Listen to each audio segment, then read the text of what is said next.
Define parameters of program. Olá, eu sou o Ricardo Sawaia, o dublador do Stamets de Star Trek Discovery, e você está ouvindo um podcast da rede Trek Brasilis. Hello.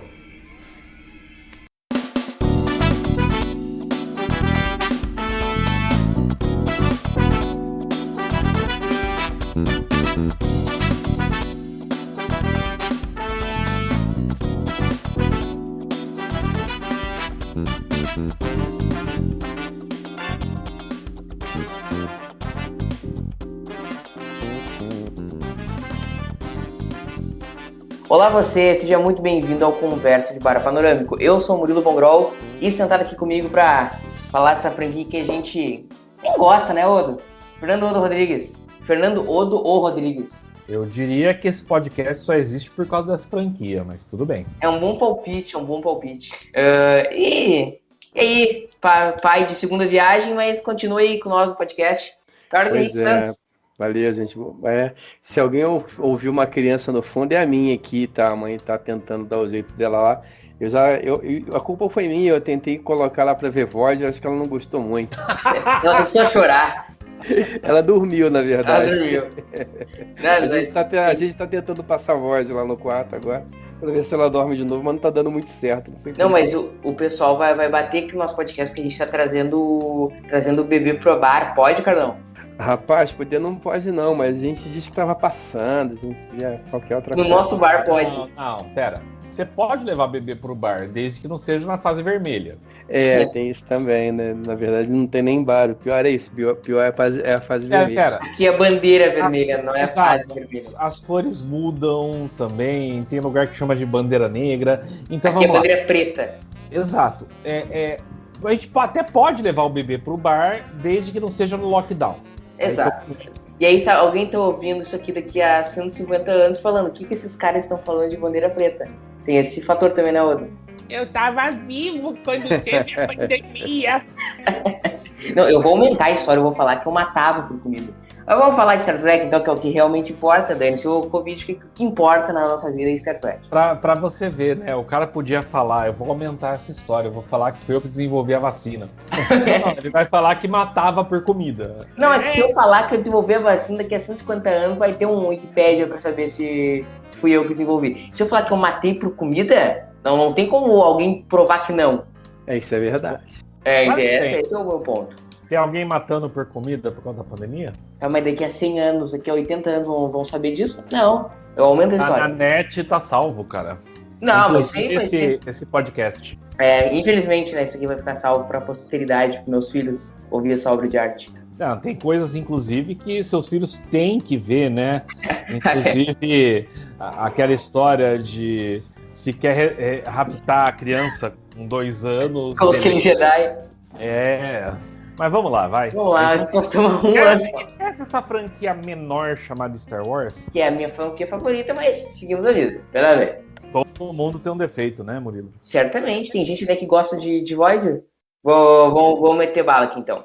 Hoje a gente vai falar de Star Trek 4, A Volta para Casa. Agora que eu gostei do termo, filmaralhaço, estou usando para qualquer coisa agora. Então, filmaralhaço Star Trek 4. Dirigido novamente por Leonard Nimoy, volta de Nicholas Meyer à produção. E antes de falar das impressões iniciais, Odo, ou Carlão, quem quiser ir falar um pouquinho da produção, da volta do Nicholas Meyer, Leonard Nimoy de volta na direção, Fernando Odo, manda bala, tu que entende mais que de Manda Girls. Vocês sabem que eu sou chato, né? Então, o Nicholas Meyer não voltou à produção, ele voltou ao roteiro.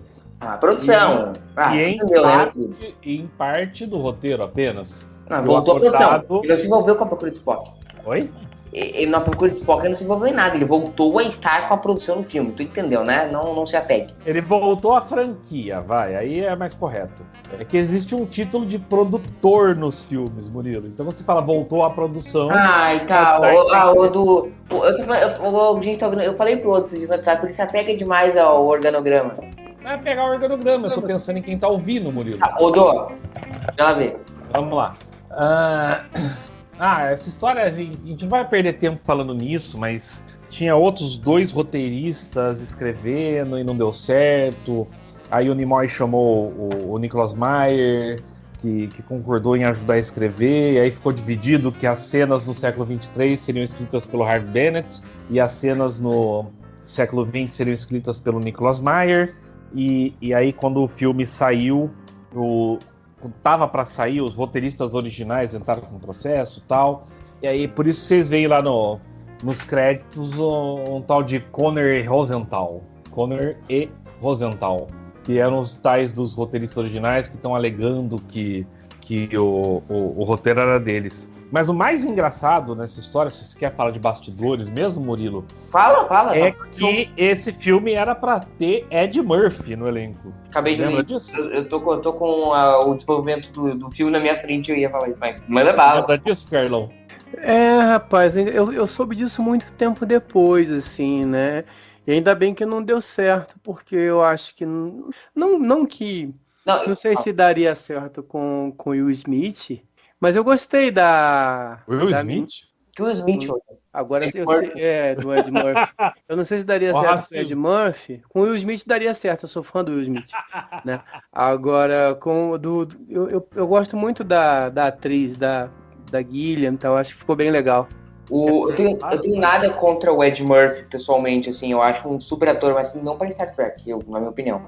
Mas toca bastidores, assim. Não.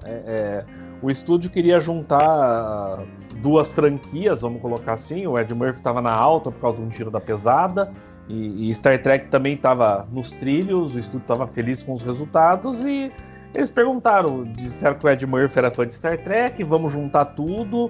E a trama é que o Ed Murphy ia ser um cientista paranoico que fica perseguindo os heróis para provar que existe vida alienígena. E isso, Ed Murphy depois resolveu fazer um outro filme fantástico, O Rapto do Garoto Dourado.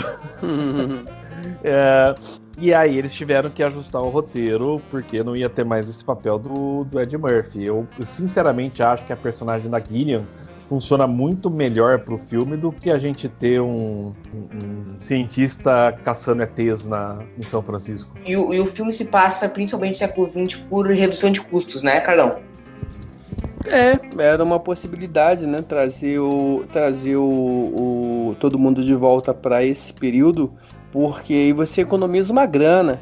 Em locações e tal. Mas eu acho que independente disso, eu acho que a história do filme, eu acho que tem muito a ver com essa coisa de volta para casa, né? Não só de volta para casa, para o planeta Terra, mas também de volta também para um cenário conhecido, para um cenário confortável, para um filme mais agradável, um filme menos pesado, como foram os dois filmes anteriores. Eu acho que complementa bastante isso.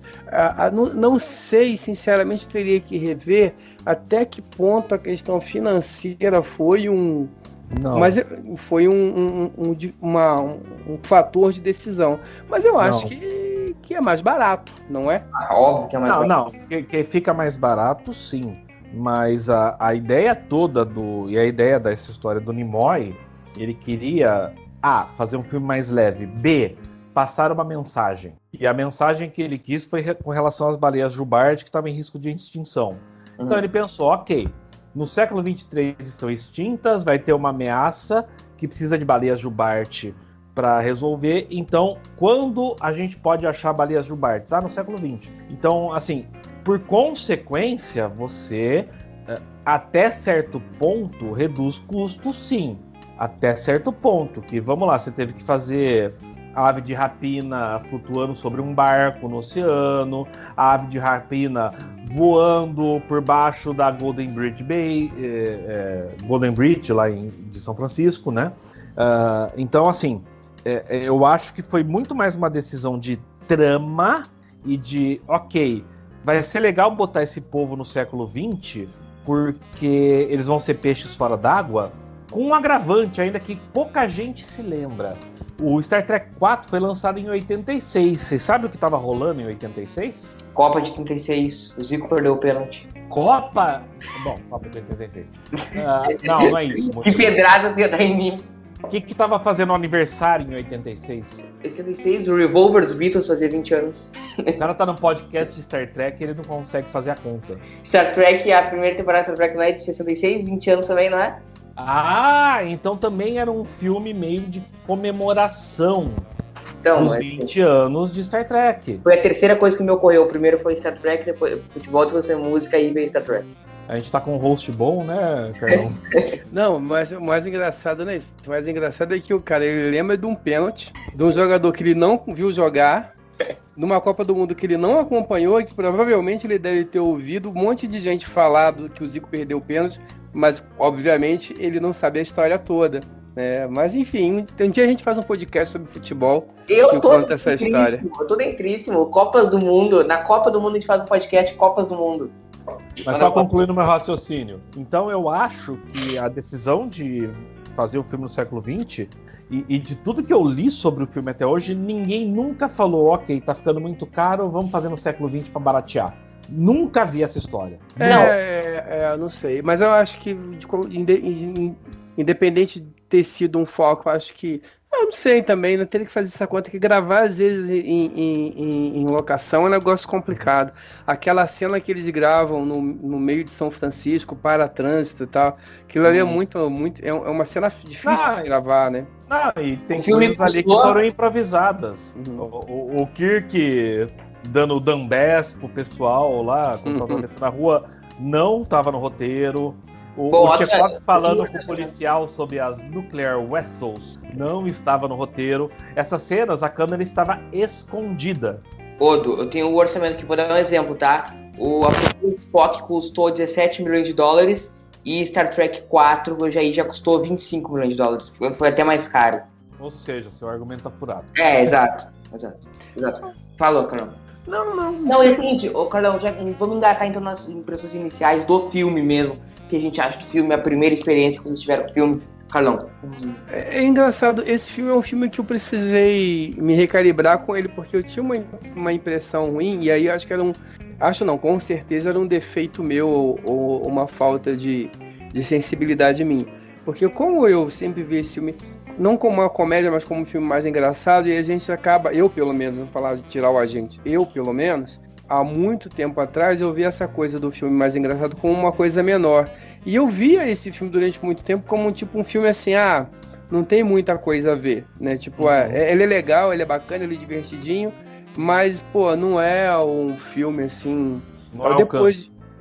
E depois de um tempo, e revendo o filme, porque ele é isso tudo, ele é um filme leve, ele é um filme agradável e tal, mas ele é um filme importante, ele é um filme bem feito, bem dirigido, que encaixa bem com a trilogia, que fecha bem e que eu acho que faz esse caminho de volta, porque a gente pega um Star Trek 2, a Era de Khan, com toda aquela tragédia, destruição, o Spock morre e tal, aí depois no Star Trek 3 o Spock ele ressuscita, mas aí morre o filho do Kirk, e aí no Star Trek 4 o filme ele consegue reconstruir, acho que tudo aquilo que ele tinha, tudo aquilo que os outros dois filmes desconstruíram pelo bom interesse da história, ele consegue, acho que, trazer de volta e trazer isso. Então eu acho que é um filme que a minha primeira impressão, não é que eu achasse ele um filme ruim, eu achava ele um filme menor. E depois de muito tempo eu revi a minha posição, eu acho que a minha posição estava errada, assim.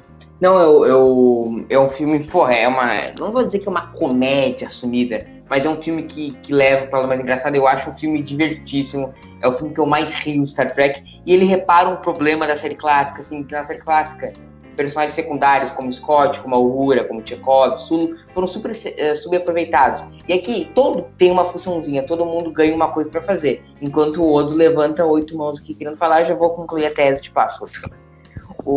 Acho que ele repara esse problema da série clássica, que eu não estou dizendo que é necessariamente um problema da série clássica, é algo que era feito na série clássica, que eu acho que é feito melhor aqui, cada um ganha o seu papel. Eu acho que é um filme divertido, o roteiro é super bem feito, é um filme que traz muito a alma Kirk, Spock, McCoy. Admito que não traz tanto a alma como o próximo, que não é um bom filme, mas traz essa alma como ninguém. Então assim, cara, é um filme que pra mim, como o Odo, acho que foi o Carlão que disse, faz uma quebra depois de A Ira de Khan e A Procura de Spock serem filmes super rígidos, filmes super pesados, vem esse quebra que te faz rir muito. Cara, eu acho assim, não vou dizer que é o meu filme favorito de Star Trek, porque eu até é desconhecida, mas eu, assim, qual que tu quer ver agora? Acho que eu sempre faço aquele dia, sabe aquele dia que dá tudo errado e aí de noite tu assiste e ele melhora a tua noite? É um filme que eu tenho um lugar especial no coração. Fala, Odo. Não, eu ia complementar do Carlão que o título do filme, The Voyage Home, né, A Volta para Casa, não é só eles estarem indo para a Terra, né, que seria a análise superficial, mas é realmente, olha, aconteceu tudo isso e agora eles estão voltando para o terreno familiar, que é o que a gente consegue no final, inclusive o Kirk fala explicitamente, né, meus amigos, estamos em casa, quando ele vê a Enterprise A.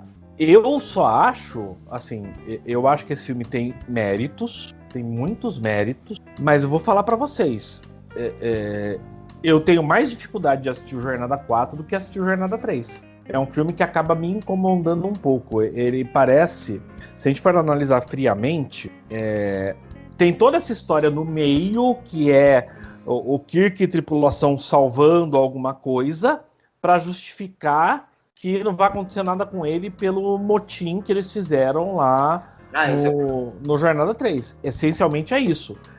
O que ele fecha, vamos lá, tem duas coisas que ele faz bem para fechar a trilogia. A primeira é mostrar o Spock se entendendo, né? Que não é assim, magicamente, o Spock no final do Jornada 3 estava pronto. A gente viu que ele não estava pronto, né? Ele falou Jim, pronto, é o Spock. E nesse filme a gente vê isso, que é o Spock tentando se entender, tentando se encaixar. E a nova Enterprise, e a situação de comando do Kirk. Fora isso, tudo que acontece no filme é meio que dispensável. Tudo que acontece no filme é meio dispensável. Carlão, concorda com o Odo? Depende do que você chama dispensável, né? Eu acho assim, como trama principal, sim, mas são os elementos que fazem a ligação de uma coisa com a outra. E assim, Sim. o filme, ele é um filme que ele tem essa intenção de ser um filme mais leve. Então, enquanto a intenção de ser um filme mais leve, essas cenas são elas que fazem o filme mais leve. Então, são essas cenas que são icônicas. É o Spock apagando o Punk dentro do ônibus. É o Scott falando com o mouse. É o Scott falando com o computador. A piada que eu acho sensacional do alumínio transparente, para quem é que garante que não foi ele que inventou. Então, assim, são pequenos momentos pensados aqui e ali, tanto se você for pegar eles isoladamente, mas eles têm essa... Primeiro, pensando que é um filme que ele foi pensado para ser um filme engraçado, essas cenas, elas são fundamentais, né? Do meu ponto de vista. Tá? Você precisa, o filme faz isso bem. Mas né? Você não acha que, particularmente a parte no século XX, fica parecendo um filme de sketches, vamos colocar assim? De sketches cômicos. Tem tal sequência que é engraçado, tal sequência. Você não tem uma amarração tão boa entre tudo. Pra ti parece uma coletânea, então. Sim. Tem um fiapo de história ali, que primeiro é conseguir as baleias, depois é salvar o Chekhov, mas o restante essa piada. Mas eu acho que é mais do que a piada, eu acho que é aí talvez, eu não sei se é a necessidade ou a intenção, não sei qual é a melhor palavra, de dar alguma coisa para cada um fazer. Né? Não, dá alguma coisa para cada um fazer, eu não tenho problema nenhum. A gente teve isso no Jornada 3, Carlão. Então, mas aí essa que é a questão. Como você tem que dar uma coisa para cada um fazer, né? E aí, e o filme ele tem uma dinâmica diferente, porque assim, no Star Trek 3, tudo bem. No Star Trek 3, você dá alguma coisa para cada um fazer, mas meio que concentrado no meio do filme. Depois você segue e o filme muda. No Star Trek 4, essas coisas, elas não tem... cada um vai fazendo um pedacinho ao longo do filme. E talvez, juntando uma coisa com a outra, dê mais essa impressão da questão do sketch, né? Então, eu acho que... Eu entendo, não digo que não é assim, mas eu não vejo isso como um problema. Eu acho que faz parte da estrutura do filme, né? E eu acho, por outro lado, e aí talvez seja intencional, essas pequenas peças de humor, elas vão muito na direção do humor que a gente via tradicionalmente na série clássica, Né? Então, tudo. Inclusive, até às vezes na própria série clássica, isso mal colocado. Por exemplo, o último episódio da primeira temporada da série clássica, o Operation Irlate, o Kirk ele perde o irmão, ele perde a cunhada, e no final ele tá fazendo piada com o Spock na ponte da Enterprise. Quer dizer, isso é um pouco deslocado. Mas é o tipo de humor que acontecia ali na série clássica. Então eles trazem um pouquinho, tentaram trazer isso um pouquinho. Eu acho que funcionou, né? Para mim, pelo menos, funcionou. Eu acho que ele é um filme que ele tem essa coisa de... Eu acho que é um filme que ele é bacana nesse sentido, porque você pode pegar uma pessoa que nunca viu Star Trek e que não gosta, que não viu Star Trek, que não gosta de ficção científica, você vai ver esse filme, a pessoa não vai te xingar, ela vai se divertir, vai entender a questão da questão das baleias, da piada, uma coisa ou outra você talvez tenha que explicar, mas acho que é um filme que também ele tem esse barato de ser um filme que consegue ir um pouco além do público cativo de Jornada nas Estrelas. Eu acho que ele é bem importante. Não à toa, ele até o JJ era a maior bilheteria de Star Trek no cinema. Só depois com o JJ, quantos anos depois? 2009? 23 2009. Anos depois, é que isso foi quebrado. Mas eu concordo com você, Carlão, mas se você olhar todos os filmes da clássica, pra mim, o único que é datado é o 4. Não tem como, porque você traz os caras pra dentro do século XX, né? Mas aí é que aí fica tão claro a linguagem visual, o estilo de cinema dos anos 80, que em outros isso não aparece tanto. Sim, mas aí de novo, né? Isso vai muito, eu acho, do ponto de vista, porque assim, o filme, mesmo não sendo um filme sobre isso, ele acaba sendo um documentário da época, né? Então, assim, quando você assiste Jornada nas Estrelas 6, já eu tô querendo pular para o Discovery Code, Jornada nas Estrelas 4, se você tiver a curiosidade de ir lá procurar os eventos e entender um pouco aquilo ali, ele te dá um pouco a noção de como é que era esses anos 80, como é que foram esses anos, muito por alto, né? E a piada do Nuclear Vessels, cara, pra gente, pra mim que vivia a Guerra Fria, né? Que você sabe. Cara, você assim, ninguém que não viveu essa época consegue captar essa piada do Nuclear. E dar risada na hora. Porque assim, é um absurdo total um russo não chegar e perguntando aonde ficam os navios nucleares. É um negócio totalmente sem noção. E aí você vai procurar entender. Não, mas assim, não é só quem nasceu nessa época, né? Eu pego a piada e eu não vivia a Guerra Fria. Então. O Murilo viveu a Guerra Morna. Murilo, o que acontece? E aí eu não tô minimizando, mas assim, a experiência, né, a gente vivia isso lá, e aquela brincadeira que eu fiz com a Copa de 86 e tal, né, assim, 86, né, vamos voltar ao futebol, em 86 a gente teve um jogo, uma final da Copa do Mundo, Inglaterra e Argentina, que era uma guerra, porque alguns anos antes você... Não foi Inglaterra, foi Argentina e Alemanha. A Copa de 86? Sim, a Inglaterra foi às quartas de final, 2-1 para a Argentina, um gol de mão. Não, mas as quartas de final foi uma guerra. O jogo que a Argentina queria vencer não era da Alemanha, era contra a Inglaterra. Porque há alguns anos antes Malvinas. A gente tinha tido o conflito das Malvinas Falkland e foi guerra. A Inglaterra mandou uma frota para a Argentina afundar o navio, morreu gente. Então tiveram que colocar o exército na porta do estádio para não ter. Então, assim, esse tipo. A Inglaterra mandou uma frota para a Argentina para falar: os seus arrogantes, baixa a bola aí. Isso aí. E aí assim, essas coisas, assim, uma coisa é você ler isso em algum lugar, outra coisa, a gente estava lá.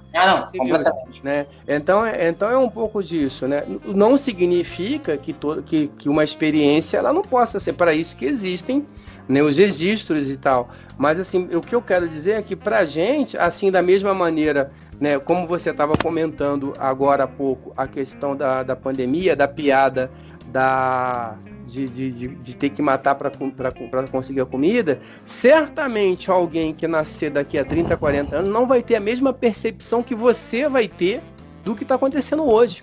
Porque você tá aqui, você não é só testemunha da história, né? Mas você também é um agente da história. Isso muda bastante, acho que a perspectiva. Meu Deus, Murilo von Grohl errante é um agente da história. Mas vamos voltar a falar Carlão deixa tudo elegante. menos de sociologia e...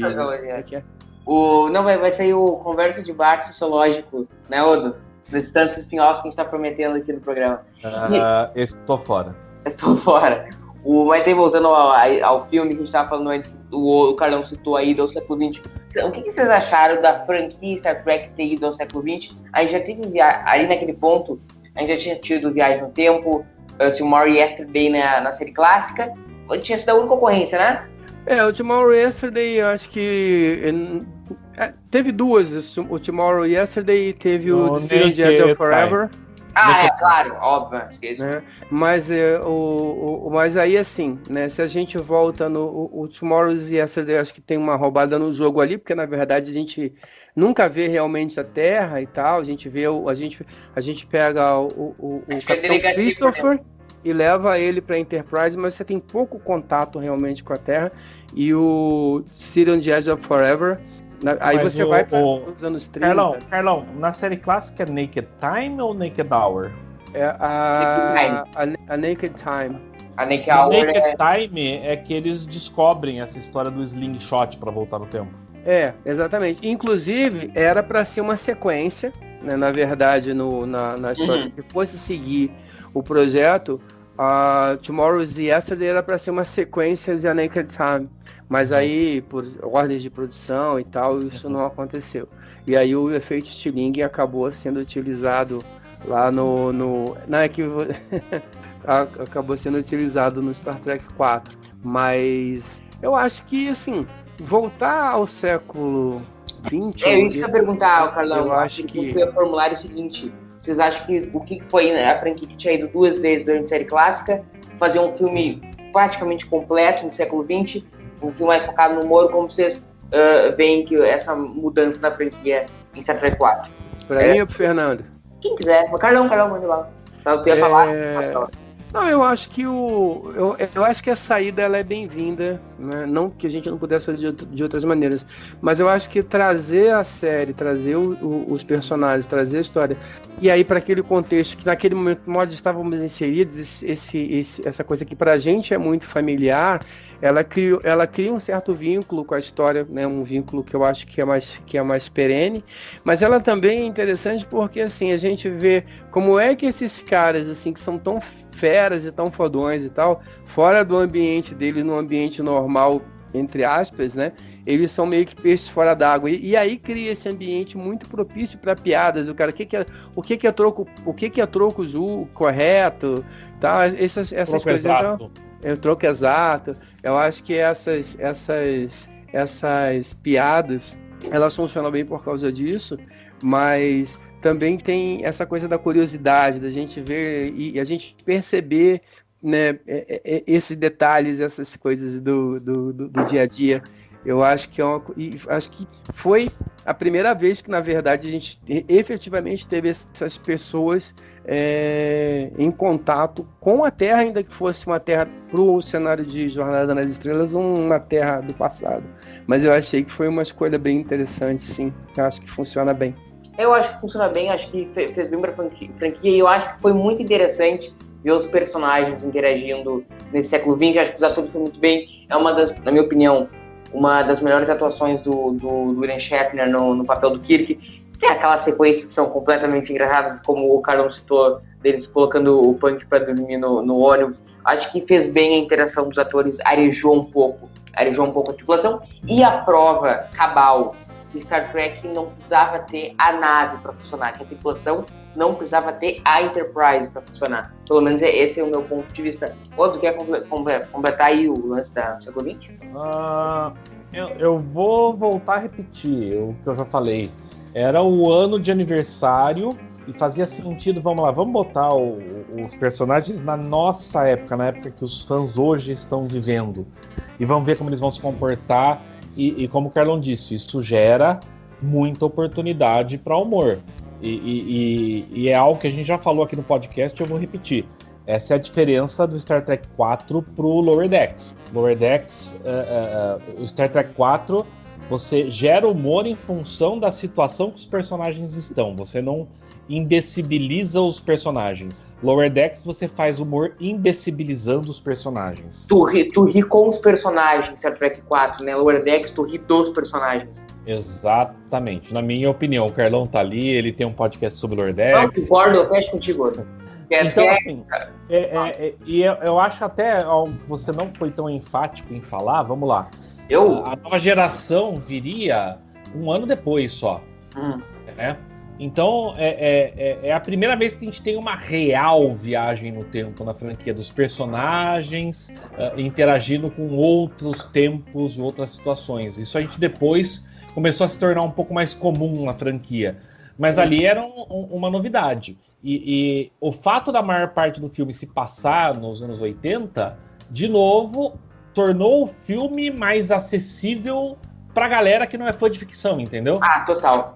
E ainda assim, você tem chances, e isso vem da genialidade do Bennett e do Meyer, que, por exemplo, no Jornada 2, o McCoy dá um óculos de presente pro Kirk e fala que são antigos, são relíquias, não sei o quê.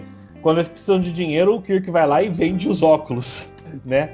É engraçado, até o Spock fala, né? Mas eles vão ser um presente do Dr. McCoy.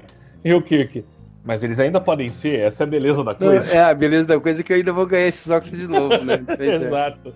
Não, e já que você tocou nesse assunto, aí tem tem de curiosidade, e aí eu acho que não é novidade pra ninguém, mas eu acho que é um comentário que eu acho que eu gosto de fazer, que, voltando lá na cena dos navios nucleares, aquela cena foi gravada por acaso, porque os caras estavam gravando na rua e tinha alguns figurantes né, iam passar para gravar. Só que aí o Chekhov tá fazendo, daqui a pouco passa uma menina, né, e o Chekhov pergunta pro Walter, quando pergunta, e ela, eu acho que é ali e tal, sei o quê, e ela vai embora. Aquela mulher não era figurante, ela tava realmente passando na rua. Ah, que legal. Não, eu acho que estão lá em Pasalito. Ela não era figurante, ela tava passando na rua, assim. A câmera tava escondida. E a cena... Sério? Não sei. Sério? Não. Ela as tava cenas passando... que eles estão na rua, todas as cenas que você tem a tripulação, ou o Spock e o McCoy, ou a Uhura e o Chekhov na rua, a câmera sempre tá escondida. Sério? Mas como é que eles conseguem fazer isso, Odo? Sabe aprofundar um Por quê? Se você põe uma câmera pra filmar ali, todo mundo vendo, o que vai acontecer? Vai juntar uma multidão em volta. Estão filmando um filme. Então eu eles achei fizeram que podia ser locação. Achei que podia ser locação. Não, aquilo ali é gravado no meio da rua mesmo. Exato. Aí que vem. É por isso, eu já tinha ouvido essa história, e é por isso que eu sabia que era na rua, nem na locação. E por isso eu tinha a teoria da redução de custo. Assim, vamos gravar aí na rua. Não, mas aí assim, eu não sei como é que funciona isso, né, nos Estados Unidos, ainda mais naquela época. Não sei questão de licença, se tem que ser pago, não sei como é que é. Mas esse lance só pra... Carlão, Murilo, tira a história de redução de custo da cabeça, cara. Não, eu sei, não é, mas assim, é de se imaginar, quando os caras gravam um filme no meio da rua, é de se imaginar que tem um fundo disso. Não tem. Você leu Eu Sou Spock? Eu li Eu Não Sou o Spock. Então, leia Eu Sou Spock, que foi escrito pelo diretor desse filme. Ele fala que a ideia toda era soltar os personagens das ruas de São Francisco. Concordo, sim. Pra mostrar que eles eram peixes fora d'água. Não tem nada a ver com vamos fazer que é mais barato. Odo, eu concordo, tô dizendo que era uma impressão que eu tinha, só isso. Mas go ahead. Mas assim, só pra terminar esse negócio, assim, pra terminar a curiosidade. E aí a menina passou, tal, aí todo mundo, a cena ficou ótima, tal. Mas quem é essa mulher? Aí os caras saíram correndo atrás dela pra achar, né, pra poder assinar um tempo de autorização pra poder usar a cena. Porque ela né, e aí acharam a mulher, ela autorizou, e aí a cena foi pro filme, mas aquela cena foi gravada por acaso com uma pessoa que ia passando no meio da rua e que não sabia o que estava acontecendo e que respondeu, Walter Cole. Não, o policial que o Chekhov vai perguntar das Nuclear Vessels e que fica mudo lá, esse policial é um policial de verdade e que tava lá para fazer a segurança da filmagem. É verdade. Tem umas coisas muito legais, assim, da gravação desse filme. Aí, assim, quem tiver oportunidade, né, assim, da mesma maneira, os extras desse filme que saiu naquele box no DVD, com esse box. Cara, quem tiver aquilo eu tenho num disfarce, é sensacional. Aquela cena do Scott, sabe o que eu tô falando, né, no extra? Qual cena? Que ele não consegue subir na nave Klingon. Não lembro dessa cena. Não consegue subir na nave Klingon? Isso não existe. É impagável. Eu não lembro. Tá no extra, é um erro de gravação muito maravilhoso. É um erro de gravação. É um erro maravilhoso de gravação. Pode ser, vou dar uma olhada lá depois. Essa eu não lembro. E sem contar que esse clima todo de improvisação, vamos lá, a Ruri Tchekov estava improvisando meio que ali na rua, né? Tanto que o Tchekov foi lá e fala pro policial, né? Where is the nuclear vessels? Isso permeou o filme. A cena que tá a Gillian, o Spock e o Kirk na caminhonete, e a Gillian pergunta, vocês gostam de italiano? E o Spock fala, não, o Kirk sim, não, sim, não, sim, não. Isso foi improvisado, não tava no roteiro. Tem muita coisa legal desse filme. Aí eu queria abordar um pouco com você, assim, eu preparei que a gente ia abordar um pouco as duplas dos filmes e o papel que ela tem em cada uma. Algo que eu não sei se provavelmente vocês vão discordar de mim, porque vocês discordam, mas acho que é uma coisa que reverbera depois em Beyond. É o lance das duplas. Não dupla, porque tem trio também, né? Tem trio? Não, tem só dupla.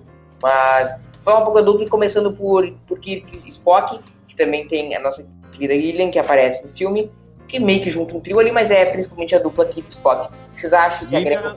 Gillian, também conhecida como a primeira mulher que deu um fora no Kirk. Mas deu um fora, mas depois deu um dentro, né? Quando deu um dentro? Quando chegou. Não. Eu tenho minha própria nave agora, dá um beijinho na bochecha, te vejo na galáxia. Tchau, fui. Mas, e o que você acha dessas duplas, começando por Kirk e Spock e toda essa trama que guia o Kirk e Spock e ela, e toda essa parte da trama, Odo? Kirk e Spock sempre funcionaram muito bem e continuam funcionando muito bem. Nesse caso específico é interessante porque serviu você deixar ele junto com o Kirk num ambiente fora d'água e o filme destaca isso no começo, né? Que o Spock ainda tá tentando se identificar, tentando se achar, né? Naquela cena no começo, né? Que o computador pergunta How do you feel? How do you feel? E essa experiência que ele vai tendo com o Kirk e sobre as metáforas coloridas, né? E tudo mais, eu acho que assim, além de avançar a história, e a principal linha de avançar a história é o Kirk e o Spock, mas também faz um belo serviço do Spock ir se entendendo, assim, se centrando de novo, se achando, vamos colocar assim. E a presença da Gillian na trama junto com a dupla Kirk e Spock? Eu acho um pouquinho forçado, porque como o próprio Kirk fala, eles podiam ir no oceano, achar as baleias, transportar para a nave, pronto, resolvido. E aí, não, a gente quer pegar as suas, né? O Kirk fala isso pra ela. It's better for you, it's better for me, it's better for them. Né? Aí eu acho que o lance do defeito da nave, né? Que cria aquela necessidade dela ficar parada ali algum tempo, acho que meio que justifica, né? Como eles tinham que resolver esse problema, acabaram dando de cara com aquelas duas baleias ali. E aí a cena do Kirk olhando o desenho da baleia passando no ônibus. Eu acho que eles vão ficar em tal lugar assim. Mas como é que você sabe disso? Pura lógica. O Spock no mapa tentando triangular, não sei o quê. Aí o Kirk começa a falar. Não, é a George Grace. A gente vai achar no Instituto Cetáceo em Salsalito. Como é que você sabe isso? É pura lógica. E aí eu acho que eles acabam, né? E assim, realmente, se não tivesse essa questão do problema da nave, não faria. Aí ficaria ainda mais difícil justificar por que eles foram parar ali e foram atrás daquela. Mas acho que o problema da nave cria um ambiente propício para aquele. E aí, depois que você cria um vínculo, não vou abandonar isso aí e tal, eu vou correr atrás dessa. A menina a menina tinha um problema, né? As baleias iam ser soltas, iam ser presas pros caçadores. E aí Então, a coisa da empatia também, eu acho que é muito melhor do que em Star Wars. Não, desses escravos aí, eu tô preocupado com o Anakin aqui, que vai ser o novo Jedi. Se vai morrer todo mundo aí, eu não quero nem saber, que o meu problema é assim, a gente já pegou o garoto, dane-se o resto. E aí, mas Star Trek não é assim. Star Trek é o Qui-Gon, até as baleias importam. O Qui-Gon queria levar a Shmi Skywalker. Ela não levou porque o cara envelheceu lá. Não foi porque... O Qui-Gon não podia matar o cara, né? O Jedi... Eu tenho que fazer uma coisa muito importante nesse podcast. Vai, que horror! Isso é uma bosta. Isso aí é o Hello Christopher em linguagem Star Wars. Esse é o Hello Christopher em baleiês. Em baleiês. Mas aí, voltando a falar das duplas, o que vocês acham? Estão pegando uma outra dupla que, pra mim, não é a sequência principal do filme, pra mim é a melhor, é a sequência mais divertida aí, que assim, cara, eu rio assim de chorar de rir, que é Scott e McCoy. Sensacional. Toda aquela... que dupla? Tem um trio. Scott, McCoy e Sulu. A Via não viu o filme pra o podcast da isso. Mas eu acho que ali realmente o Sulu ele fica meio, né? A coisa funciona bem em torno não, ali. E aí tem easter egg, não, vamos lá. No roteiro original, sabe a cena que eles estão andando e aí eles veem a propaganda das páginas amarelas? E nessa cena tem uma japonesa gritando com um bebezinho, com uma criancinha. Era pra ter uma trama secundária ali que o Sulu ia conversar com essa criança e descobrir que era o bisavô dele. Foi? Que legal. Pena que não teve. Mas não, coincidência demais, né, velho? Aí eu acho que não dá, né? Não tanto. Vamos lá, o Sulu, quando eles chegam no século XX, ele fala, né? San Francisco, I was born there. Ô, Carlão, o teu bisavô nasceu no Rio de Janeiro? Não, meu bisavô nasceu no Nordeste. Eu na verdade, da minha família, por parte do meu pai, eu sou o primeiro a nascer no Rio. Meu pai nasceu no grande estado da Paraíba. E teu bisavô da Paraíba ou seja, você decepcionou a família inteira. E teu bisavô da Paraíba também? João Pessoa? E jamais diga que fulano é o Paraíba. Não, meu Paraíba é um estado da federação. Quem nasce na Paraíba é paraibano. Paraibano, ele é paraibano do bisavô? Mulher macho, sim, senhor. O teu bisavô é paraibano, Carlão? É. Então, aí se tu chega em João Pessoa, sei lá, não sei quando que ano teu bisavô nasceu, no ano que ele nasceu ele tinha 5, 6 anos, tu conseguiria achar ele? Não é um absurdo? Não, eu acho que se eu procurar, eu acho, mas você encontrar com um cara na esquina, na rua, num carrinho de bebê, acho que é meio que forçar a barra. Se você procurar, você vai achar, né? Não, tem até uma piadinha disso, que eu acho que faz todo sentido, e ela fica mais engraçada se você lembra do Jornada 4, que é no Trials and Tribulations, do Bashir interessado lá na enfermeira. Ela pode ser. Não, ela pode ser minha avó, mas eu posso ser o meu próprio avô, não sei o quê. E você para pra pensar nesse paradoxo. Isso. E a cara do pensa nesse pra easter ele. egg. Você pensa nesse easter egg de que aquela criancinha que sai correndo naquele trailer que está escrito páginas amarelas era pra ser o bisavô do Sulu. Fica mais engraçado ainda. Não, é aquele paradoxo do Exterminador do Futuro, né? Oi? A Exterminador do Futuro ficou tão confuso, cara, que... Não, o Exterminador do Futuro tem um paradoxo parecido do lance de ser o teu próprio pai ou avô. Do cara voltar e sim. tal, mas ficou tão confuso, mas é verdade. Agora tem esse lance, assim, eu acho que assim, achar, assim, se ele fosse procurar, eu acho relativamente simples de achar, mas em cruzar com um carrinho de bebê, com o avô dele, aí acho que é... O Carlão, é um filme que ele viaja na velocidade da luz. Oi? A gente tá falando de coincidência num filme que eles viajam numa nave alienígena na velocidade da luz. Não, eu concordo com você, mas acho que certas coisas é bom você evitar, porque assim, entra naquela questão, que é do rir do filme, rir com o filme. Eu acho que esse é o tipo de piada que você não vai rir com ele, você vai rir dele, porque não é muito, não tem muita necessidade disso, não vejo como encaixar um negócio desse. Agora sim, por exemplo, tem um episódio que acho que você não viu, por exemplo, Túnel do Tempo, A Não. gente estava falando aqui de Deep Space Nine, eu tô viajando de Deep Space Nine e vamos pro Doug Phillips, né? O Doug Phillips é o bom, para um dos cientistas lá, o cara que faz o cantor no Deep Space Nine. O Vic Fontaine? Vic Fontaine. Sim, o James Darren. Então, James Darren, na verdade, pra gente que é fã de ficção científica, a referência dele é Túnel do Tempo, entendeu? O James Darren, ele não é o James Darren de Deep Space Nine, é o James Darren de Túnel do Tempo. Pra mim, é o Vic Fontaine. Pois é, que por acaso, e uma felicidade muito grande, foi parar lá. Então, e era uma curiosidade pra gente, ver o James Darren de Túnel do Tempo em Deep Space Nine. Né? Uhum. Então isso aí era bem bacana. Ou Bill Mumy de Perdido no Espaço em Deep Space Nine. Ou Billy Mumy de Perdido no Espaço em Babylon 5. Tá, gente, se vocês gostarem disso aí, vamos seguir. Né? Mas enfim, aí tem um episódio do Túnel do Tempo que ele volta e assim, aí ele volta para uma base de Pearl Harbor e assim, e é legal porque o personagem do Dog, o pai dele morreu num ataque de Pearl Harbor. E ele volta justamente para essa data desse ataque. E porque ele vai procurar o pai dele, ele vai tentar salvar o pai dele, né? E aí tudo bem, porque ele vai procurar, e aí ele acha o pai dele, só que ele não consegue salvar, tal.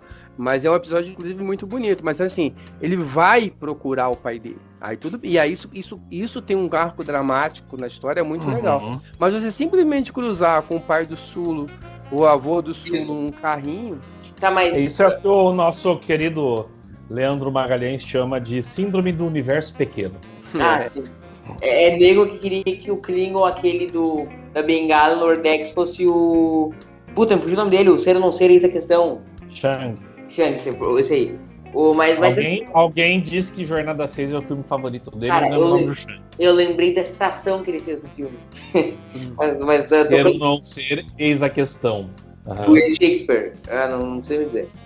Mas dando seguimento, tá falando do Scott, do McCoy, que pra mim é a dupla. O Kirk Spock funciona assim. Se botar Kirk Spock num filme do Lucas Neto, funciona.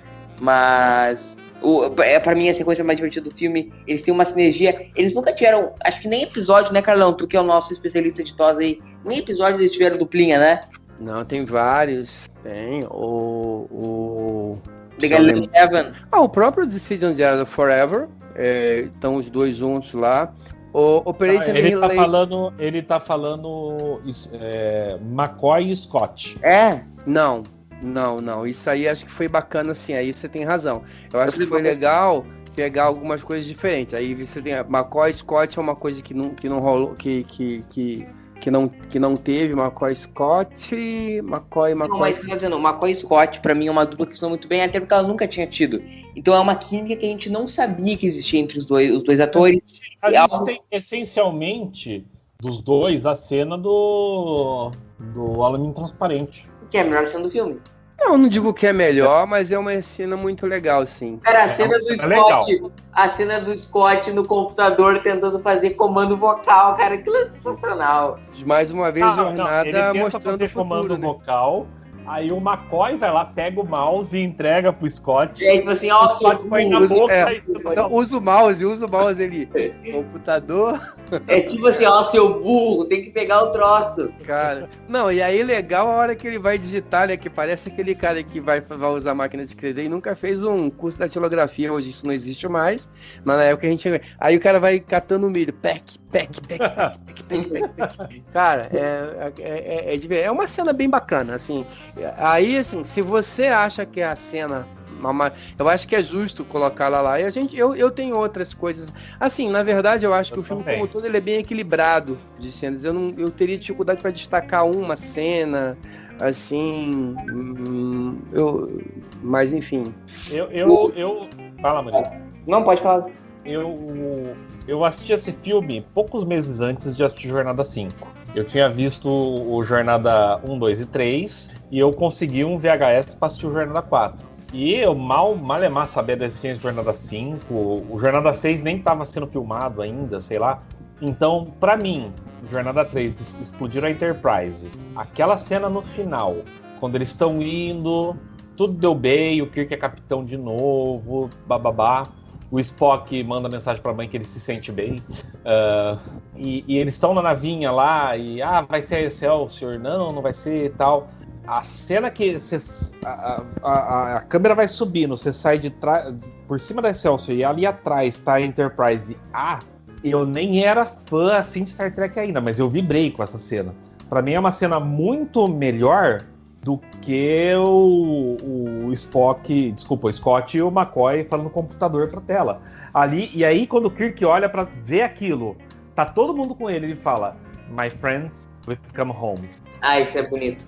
É lindo. Eu amo essa cena. Amo. Mas pra gente continuar aí na batida das duplas, falta o Uhura e Chekov, que venhamos, funciona muito bem, mas é a coisa talvez de menos destaque no filme, que mesmo assim funciona super bem, algo que eu gosto muito e que também não tinha tido a interação na série clássica, né? Até onde eu lembro. Eu acho que tem mais destaque do que as outras até, porque tirando, obviamente, o Kirk e o Spock, que estão na linha principal, mas se você parar pra pensar que essa missão dos dois leva o Chekov ser capturado, leva o Chekov tentar fugir, cair, se machucar, ir pro hospital, e tem que ir lá o McCoy tentar salvar, eu acho que ela acaba sendo mais relevante pro filme como um todo do que legal, sem contar que aí tem por exemplo, o meu lado fanboy, né? Eu tenho um lado fanboy que eu tento reprimir de vez em quando, mas eu tenho, né?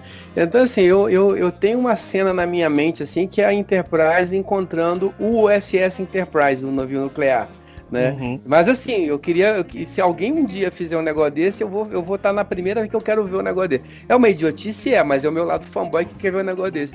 E esse filme quase traz isso, né? A hora que ele aparece lá o USS Enterprise e tal, eu acho que pra mim não é a melhor cena do filme. E eu acho que essa questão do Chekov com a Uhura, ela é muito mais significativa pelo que vocês comentaram, de toda a sequência que isso desencadeia, mas esse lance do USS Enterprise aparecer ali, pra mim, pro meu lado fanboy, ele dá uma inflada nesse...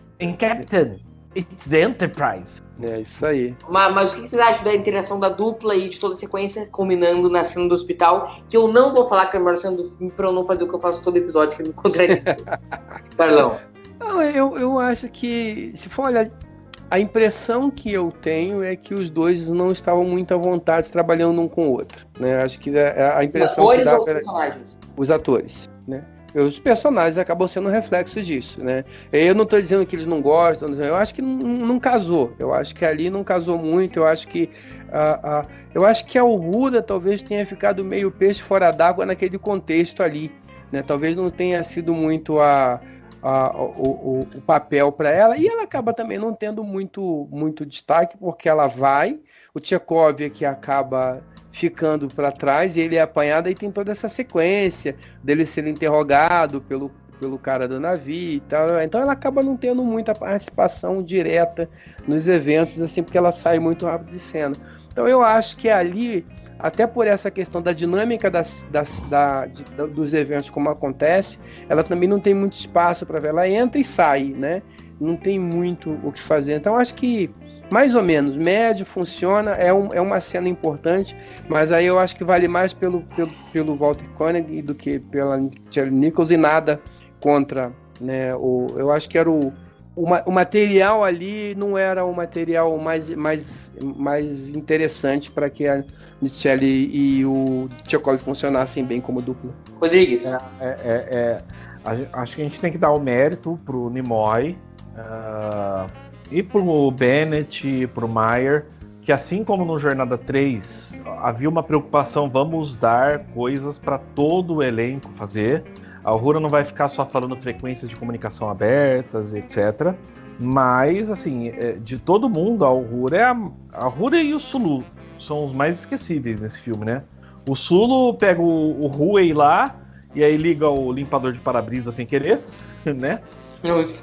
E é isso, e a Uhura fica com o Chekov perguntando sobre nuclear vessels, E depois eles vão lá, coletam os prótons do reator nuclear, ela se transporta e meio que acabou, assim, o que ela tinha que fazer. Ela teve uma participação mais efetiva no Jornada 3 e no Jornada 6, sinceramente. Odo, e aí uma pergunta, assim, não é nem um pouco enviesada. É dúvida mesmo. Vocês acham que pode ter tido, sim, são quantos? São 6 na tripulação? 7? 7. E dela ser o com menos destaque, ter um fundo de machismo? Eu acho que ali não.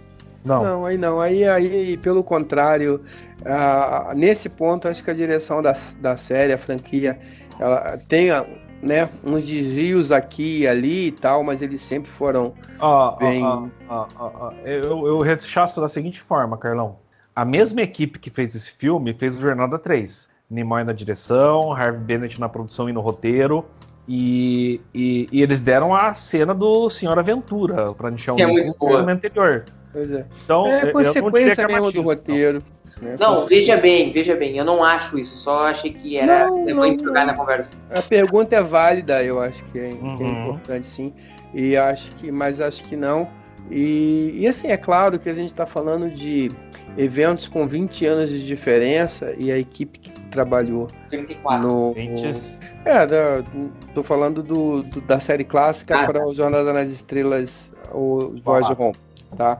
Então são produtos diferentes, de épocas diferentes, com equipes diferentes, mas eu acho que tem uma coisa, tem pequenos detalhes que às vezes a série clássica e a equipe de Jornada, ela mostra onde é que estava o coração dela.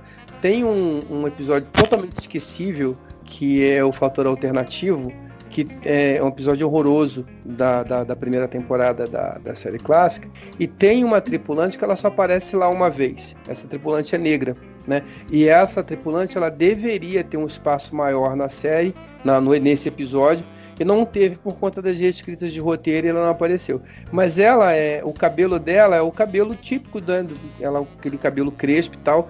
E aí tem uma história assim, ela ia alisar o cabelo, né? Porque era comum os atores negros alisar o cabelo naquela época. Não, mas você vai alisar o cabelo pra quê?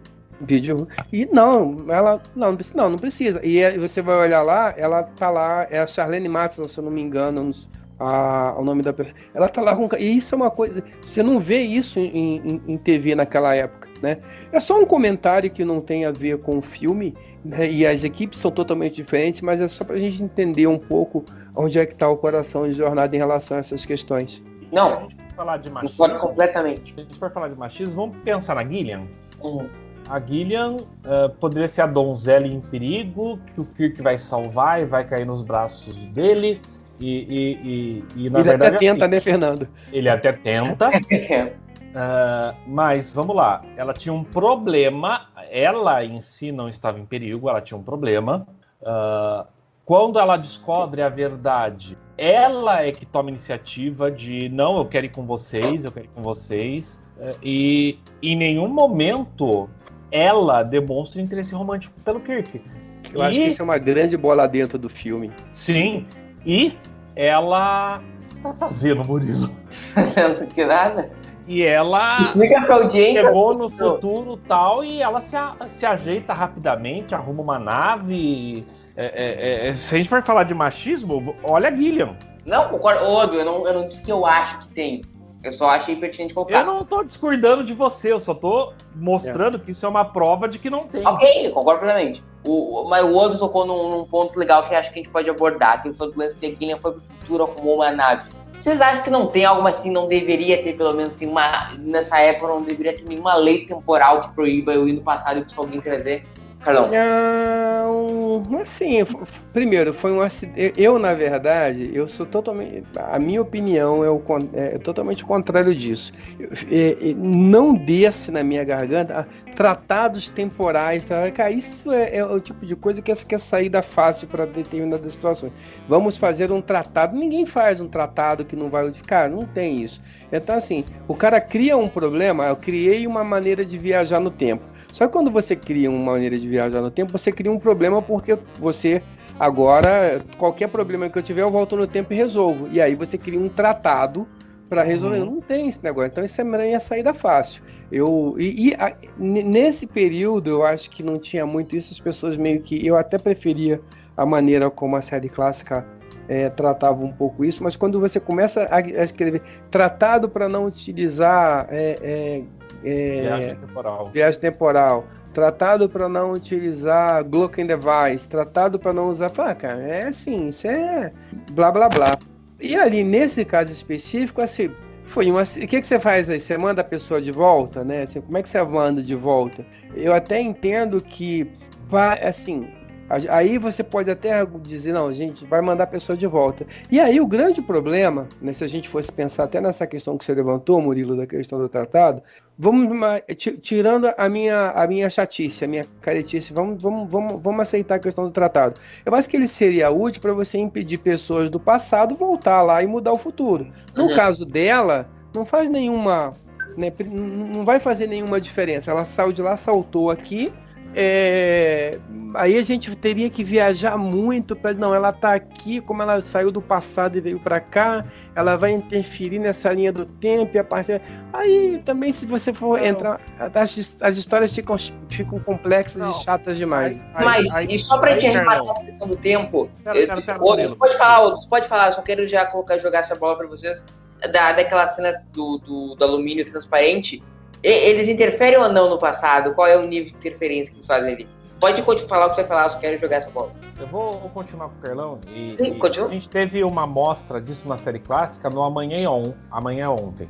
Eles salvam o capitão lá da nave, e aí esse capitão tem conhecimento do futuro, né? Porque ele tá na Enterprise, e o Spock faz uma pesquisa para ver qual é a relevância dele em eventos futuros. Num primeiro momento, descobre que é nenhuma.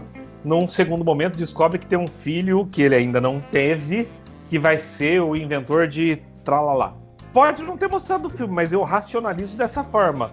Ela foi lá pra nave e tal, e se o Spock fez uma pesquisa rápida e viu, olha, realmente aqui os registros históricos indicam que a Gillian desapareceu em 1986. Tem que levar mesmo. Então, assim, eu racionalizo dessa forma e toco o barco, eu não fico pensando muito nisso. E sobre o alumínio transparente, eu vou na vibe do Scott. Até pelas evidências. E nessa loucura de dizer que eu não quero. Vamos lá. Mudou alguma coisa em Star Trek depois do Jornada 4? Não. Então, pode ser realmente que o Scott pôs essa fórmula lá pro cara, ele... pode ter sido o inventor do alumínio transparente, ou pode ser que ele tenha caído em lugar nenhum, nunca ter publicado aquilo. Então, o ponto primordial é, afetou alguma coisa no universo? Não. Então, segue o jogo. Não, concordo plenamente contigo. E a gente, mudando um pouco do aspecto do filme, eu quero ler um pouco a gente falar mais, uma questão até um pouco mais, qual seria uma palavra, da essência do filme, da essência de Star Trek, essa palavra que a gente gosta tanto. Inclusive, a gente recomenda esse trio, né, Carlão? Sempre. Esse trio é fundamental para quem está chegando agora no século XXI assistindo a Jornada. Então, acho que uma citação aqui do Nimoy resume muito bem a essência de Star Trek 4. Eu vou ler com vocês. Abre aspas. Nenhuma morte, nenhuma luta, nenhum tiroteio, nenhum torpedo fotônico, nenhuma explosão de phaser, nenhum cara malvado estereotipado. Eu queria que as pessoas realmente se divertissem assistindo esse filme. Se em algum lugar da mistura nós arremessássemos algumas grandes ideias, bem, então isso seria ainda melhor. Isso resume o filme pra vocês, Odo? Sim. Não vai aprofundar o tema? Não, eu acho que eu vou ter a pachorra de interpretar Leonard Nimoy? Não. Carlão, tu vai ter a pachorra? Eu acho que o filme fala sobre essas coisas, mas eu acho que o filme, se a gente for falar da questão... ele tem uma questão lateral que ela passa ao largo do filme, mas para mim é o que é muito importante, que é a questão da comunicação, né? Qual que é o problema da sonda e qual que é o grande problema que... O problema não é voltar ao passado, o problema é que eles não entendem o que a sonda está falando, né? E aí eles têm que voltar ao passado para encontrar quem entenda o que a sonda está falando para poder dar a resposta correta para poder resolver. Então, mais uma vez, o problema é a comunicação. E quando o problema é comunicação e também entendimento. E aí a gente vai voltar em The Devil in the Dark, da série clássica. A gente vai voltar no Star Trek, o filme, com com a questão de tentar entender o Vigear e a comunicação. A gente vai em Darmok, da nova geração, onde essa questão da comunicação ela é extremamente importante. E a gente vai ter vários outros eventos dentro de Jornada. Então, eu acho que essa questão da comunicação, ela é importante, e saindo de Jornada, a chegada, tá? Então, assim, então esses arcos de filmes, eles sempre vão falar muito sobre essa questão, a importância da comunicação, e acho que a jornada que a gente faz, acho que dentro de Jornada nas Estrelas, é a jornada do entendimento, e não é entendimento sem comunicação. Eu concordo com tudo que o Nimoy falou, né, mas se eu tivesse que tirar mais uma vez uma mensagem do filme, seria a necessidade da comunicação correta, da compreensão correta do outro, né, o que faz a gente se conectar e o que faz a gente ser talvez melhores do que nós somos. O Carlão tocou Só complementando o que você falou, e é uma informação de bastidor aí, lá no final, quando eles já estão no século 23, as baleias saem da ave de rapina, com o Kirk sem perder a peruca, né? E tem toda aquela sequência que a sonda fica falando, e estão lá as baleias e tal. O estúdio queria que tivesse legenda na conversa entre eles. E o Nimoy e o Harvey Bennett brigaram que não precisa. Vai ficar implícito que houve uma comunicação, né, Carlão? Exatamente. Está tendo uma comunicação ali. E eles ganharam no final. E tanto que até hoje não existe legenda nessa cena, não importa quantas versões do filme saiam, né? Pois é. E aí tem nesse assunto que você tocou, assim, né? O Nimoy, quando ele estava escrevendo o argumento, e aí tem uma entrevista bacana do Salvador com o Nimoy sobre esse. Não é do Salvador. O Salvador publicou essa entrevista que o Nimoy. Cara, eu vou refazer isso, eu preciso rever essa informação. Tem uma entrevista do Nimoy? Do Nimoy falando com um cara que ele era sumidade nessa questão, mas se a gente fosse fazer, se a gente encontrasse com a vida alienígena, cara, talvez a gente levasse décadas, séculos, e talvez a gente não entendesse que esses caras não vai ser sobre assim. Sobre essa ótica, o Jornada 4 é meio que precursor do A Chegada, né? Exatamente. Porque, na verdade, esse tema, vocês não acham que esse tema é um pouco reciclado? Obviamente que não da mesma forma, obviamente vocês entendem isso, mas do Star Trek 1, ou no caso do Star Trek filme, ou como o Carlão denominou, Enterprise filme? Já diria Renato Russo, quais são as palavras que nunca foram ditas, né? Se você for pegar o manual do roteiro, você vai ver que todas as histórias são uma só, tá? Você não tem. A questão não é como você conta cada história, são os elementos da história. Pode ser que seja, mas. Eu vou discordar de você, Carlão. Uhum. Eu acho que tem uma similaridade aí, sim, que é o quê? Tanto no 1 quanto no 4, nós estamos falando de uma sonda alienígena que a gente compreende chegando. Sim, isso é verdade. Então, isso que eu falei de tema reciclado. Nesse ponto, sim, só. Concordo, mas aí eu faço um parênteses. Embora eu concorde, no filme 1, esse é todo o desenvolvimento do filme. O filme todo ele gira em torno disso. No filme 2, no filme 4, você tem esse insight, beleza?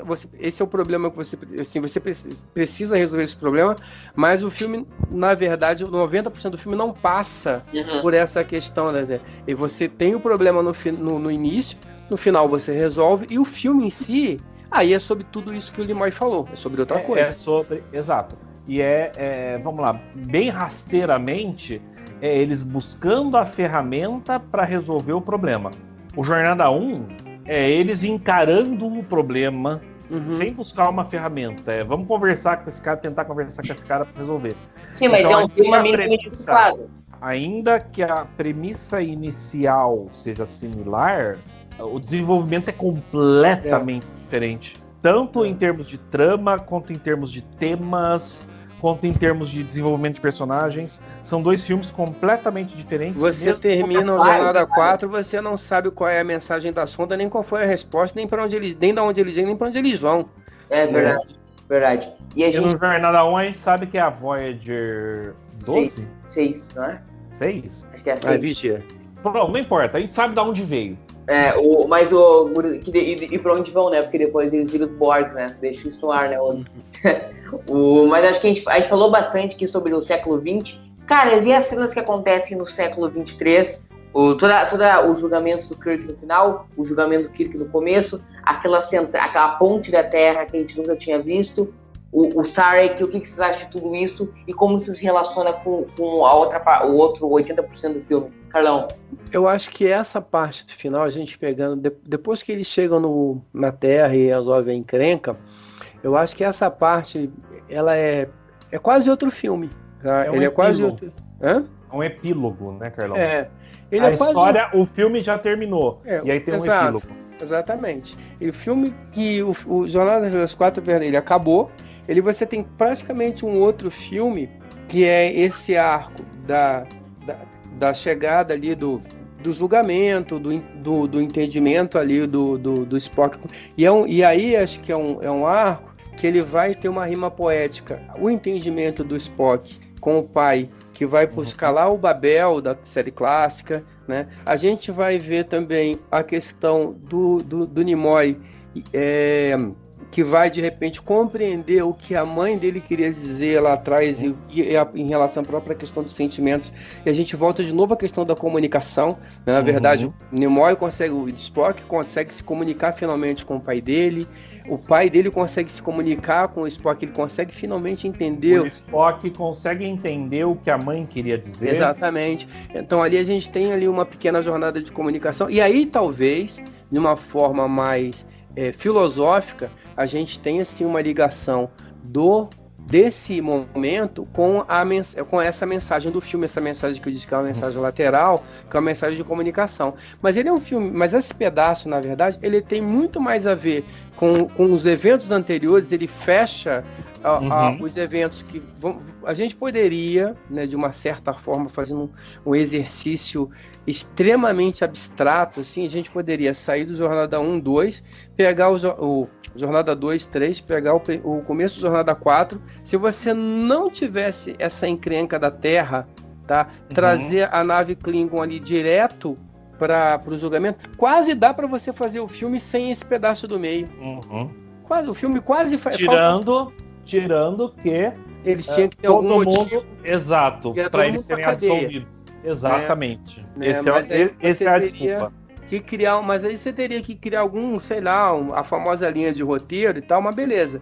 Realmente tem um pequeno problema aí, mas se a gente for pegar em termos de arco narrativo, dá quase para você pegar esse pedaço. Se você pegar esse pedaço do início do filme e do final, ele fecha o que os outros dois primeiros filmes abriram, né? E isso é um mérito, né? Porque ele consegue contar a história, ele fecha muito bem essa história. Se ele não fecha dessa maneira, Jornada nas Estrelas 4 vai ser só mais um filme engraçado. Mas não, esse filme ele consegue dar uma dimensão, essa sequência consegue dar uma dimensão maior pro personagem, pro Spock, pro Kirk, para todos os eventos que aconteceram lá atrás e elevam, acho que o filme nesse sentido. Ele deixa de ser só um filme engraçadinho e aí passa a ser aquilo que para mim o filme era no começo. Ele é um filme importante. Eu entendo o que vocês estão falando, assim, mas eu não acho que seja a melhor coisa. Mas eu não acho que seja uma coisa dispensável. O quê? Eu não estou dizendo que é dispensável. Porque eu estou dizendo que se você fizer esse exercício de abstração, assim, esse trecho do começo com esse trecho do final, ele quase que faz sentido sozinho. Ele quase que é um filme sozinho em si, entendeu? Ele não precisaria tanto esse meio ali é o meio que é o divertido. É o meio que a gente faz. E eu acho que isso faz todo sentido no mundo, se você parar pra pensar, que começo e fim foram escritos por Harvey Bennett e o miolo por Nicholas Meyer. E o Nicholas Meyer sabia, eu tenho que sair daqui e chegar até esse ponto. Exato. Esse era o ponto. Entendeu? Então isso fica muito claro. Essa diferença, vamos colocar assim, do que está acontecendo no século XXIII e do que está acontecendo no século XX é consequência da forma como o filme foi escrito. Exato, exatamente. Gente, vamos começar a arrumar para o final e para as considerações finais e os momentos. Antes disso... posso falar uma coisa? Isso que eu ia falar, alguma coisa que a gente não falou do filme que eu esqueci, porque eu fiz esse podcast sem pauta, então se alguma coisa que eu esqueci, eu fiz alguma cagada e vocês querem falar. Vamos lá. Falou. Eu tava levantando aqui, esse filme foi indicado a 4 Oscars. Fala isso, é um ponto importante, manda bala. Melhor fotografia, melhor som, melhor edição de efeitos sonoros e melhor trilha sonora original. E não é do James Horner, né? É o Leonard Houseman. Que ele foi indicado pelo James Horner, né? Não foi isso? Não, Foi isso? não sei, isso eu não sei. Mas essa trilha, ainda que até funcione pro filme, até certo ponto, pra mim é a pior trilha dos filmes de jornada. Porque se você parar pra pensar, ela tem alguns temas e só. Eu não Ela lembro. tem uma Eu não trilha. lembro dela. Não, ela tem o tema principal. Ó, aqui, ó, eu tô aqui com a... Você tem o Chekhov's Run, por exemplo. Mas é esquecível, né, Odo? Tanto que eu esqueci. Você tem a música, você tem uma música específica pro hospital, que é um outro tema. Então você não tem se você pega essa trilha para ouvir, você tem uma coleção de temas que não estão unidos entre si. Uhum. Como essa trilha foi indicada ao Oscar de trilha sonora, eu não tenho ideia. O Oscar ali entre os anos 80 e 90 teve muito dessas coisas, né? Porque O Oscar assim, tem eu não até vou. hoje. Eu Ah, acho hoje que não. algumas das músicas que o Leonard Houseman compôs são muito boas, mas não é uma trilha sonora. Você não tem uma trilha, assim, um tema percorrendo o filme e tal. Você tem musiquinhas pra ditar momentos. E é isso. Aqui, eu tô com a história da trilha aqui rapidinho aqui pra falar. James Horner, compositor da trilha de Era de Ganha Procura de Spock, não quis retornar para trabalhar no filme.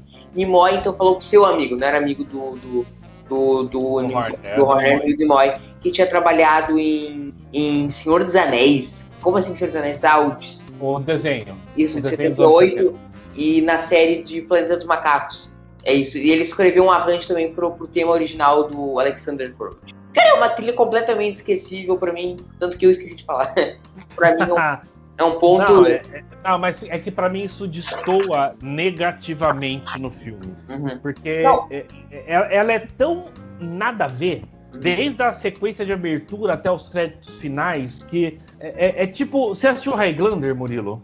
Claro, meu tio Highlander, Não, deixa eu Highlander. Não, Highlander não. Deixa eu pegar um tema melhor, um exemplo melhor. Lady Hawk. Você assistiu Lady Hawk? Me pegou, não assisti. Feitiço de Áquila.